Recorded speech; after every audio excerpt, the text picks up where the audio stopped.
All right, by the end of this video, we should have our probability rules down pat. We should be able to describe a probability model for a chance process.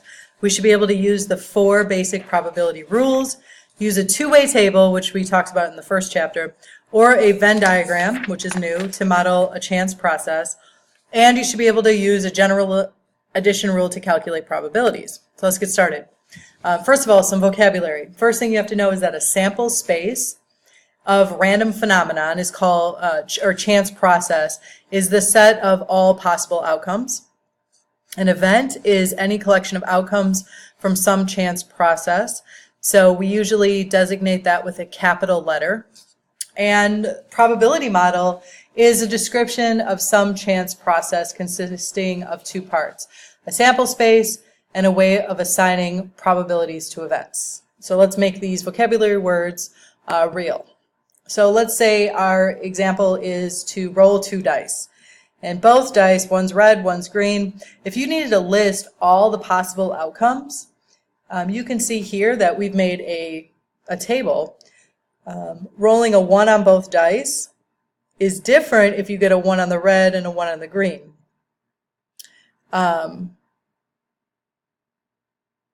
You could get a 2 on the green and a 1 on the red, which is different than getting a 2 on the red and a 1 on the green, and so on and so forth. Okay, so here's our table of values. There are 36 possible outcomes. So we call that our sample space. So our sample space is 36. Now let's say we wanted to know what is the probability of getting a sum of 5, and we'll call that A. And so we denote it with a capital letter. Events is always denoted with a capital letter, so we'd say it's P of A. So we want a sum of 5. And so let's look at our table. We could see 4 plus 1, that's 5. 3 plus 2 is 5. 3 plus 2 again is 5. And 4 plus 1 is 5.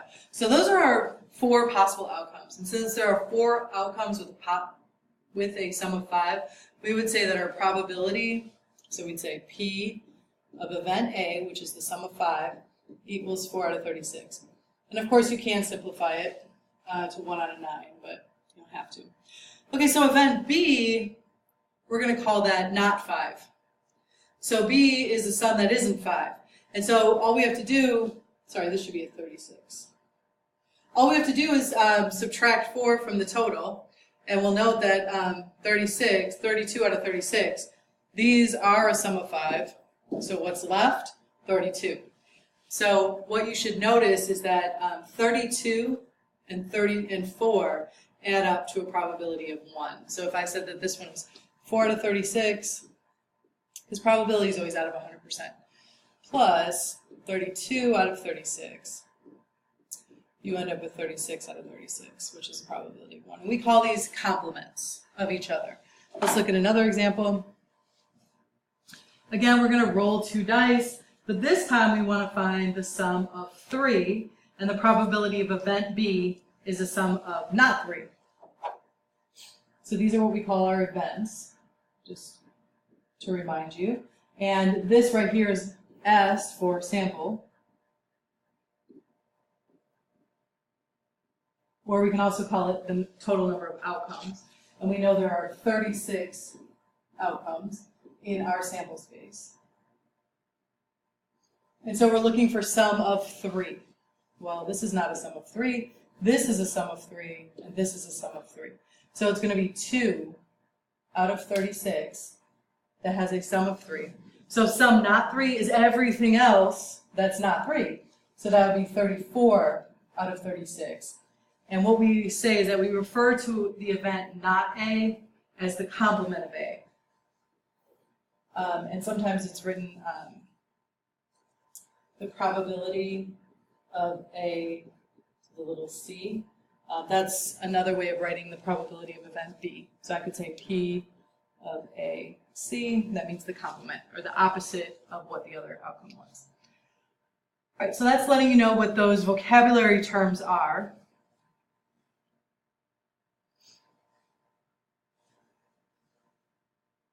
And so the model would be finding the probability of this event A. and then actually working it out and looking at it. All right. Now let's say, for example, we wanted to do an experiment where we're flipping a coin and rolling a dice. So in this situation, the outcomes aren't the same for both. Flipping a coin has 2 outcomes, and rolling a dice has 6 outcomes. So if you wanted to know your sample, you could make a table, but a tree diagram is another way to avoid overlooking a member of the sample space. And so here you can see that we've first denoted these are heads and tails. That is our sample space of 2. And then over here we have our 2 options of sample space of 6. So these are 6. So what you can also do is just take 2 times 6, and you'll see that over here you've got 1, 2, 3, 4, 5, 6, 7, 8, 9, 10, 11, 12 total outcomes if you flip a coin and roll a dice. So you're going to want to draw this tree diagram on your paper. Here is the outcomes for the first thing, and here are your outcomes for the dice. And they're heads or tails, and your outcome on the dice are 1, 2, 3, 4, 5, or 6. Okay, let's move on. Another thing is the multiplication principle, which I just showed you. So if the numbers are way too large and you can't draw out the sample space, you can also just do you can figure out how many, you can do task 1 in, say, A number of ways, and you can do the second task in B number of ways. So in this case, you just multiply A times B. So if you say that task A has 2 possible outcomes, so flipping a coin has 2 possible outcomes, and task B has 3 possible outcomes, then you can just do 2 times 3. Sorry, this should be a 6, and this should be a 6. I don't know what I was thinking. And so this should be 12 total outcomes. A total of 12 total outcomes. It's correct on your paper. I don't know how that happened. So just be key to understand, too, these key words right here. Replacement means you actually put it back. So you can get it again. If you flip a coin, you're always replacing heads and tails back into the pot. Without replacement would be like if you're taking marbles. I heard somebody say marbles was a common thing for probability. If you're taking marbles out of a drawer or out of a bag, and you start with 10 marbles in the bag, and you pull one out, then the next time that you select, you only have 9 marbles back in the bag, because you're not returning it to the sample space, so your sample space changes. When you do have replacement, your sample space remains the same, like in the examples we looked at. So that's just some more vocabulary to remember. So these are the 4 rules of probability. You can read through them on your own, and we're going to look at some examples of them.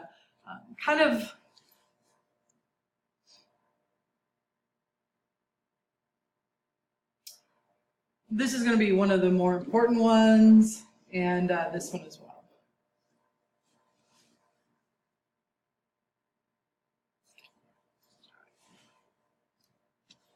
So let's go ahead and look at distance learning. So if you choose to go far away for learning courses, and you're going to do distance learning course for credit, here's the probability. So if you're going to go away for college, it's be distance learning. So show that this is a legitimate probability model. Well, what did we just discuss? Over here is that probability must add to 1. So if we're going to test out rule 2, we have to test out that all of this is going to equal 1.0. And yes, it does. If you type it in your calculator, you'll find out that, yeah, it does add to 1.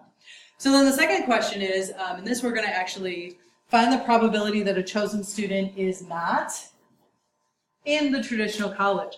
And so what should be coming to mind here is that we're talking about Rule 3, that a complement states that if you subtract the event from 1, you'll get what it is not. And so that's what we're going to look at here. So we got to look and see that 18 to 23-year-olds, it looks like 57% are 18 to 23. So we're just going to simply do 1 minus 0.57, and you end up with 43. So 0.43 are not traditional. All right, so that looked at, this one problem looked at every single one of our probability rules. Let's look at another example. Who has pierced ears? So here we'll notice that we have a table of values, and we've got the two things we're comparing are pierced ears and gender. All right, so we've made a two-way table. And so there were a total of 178 surveyed. There were more males than females. I can see there were 90 males and 88 females surveyed. And I can also see that more students had pierced ears than did not have pierced ears. So that's just kind of a general looking at the table. So let's go ahead and see. We want to select a student at random from this class. What's the probability that the student has pierced ears? I just simply look, and I see that 130 have pierced ears, and there's a total of 178. So that would be my probability. And you can divide that, make it a beautiful fraction. It will be less than 1, which is our first rule of probability. All right, second, is male with pierced ears? So now I got to look, the event where you are male with pierced ears is right here. So 19 out of 178 are male with pierced ears. Now this is another key one. So this is male and pierced. This is male or pierced. So this is a little bit different. This one, I actually have to look at all the people that are pierced. So 19 plus 84 are pierced. But I also have to add in not pierced, but male. So when I add these three numbers together, I will get male or has pierced ears. And as you can see, this is going to be 174 out of 178. The only people I'm leaving out right here are females without pierced ears. So there's a difference. This is the probability of A and B. This is the probability of A or B. And we're going to look at that difference coming up.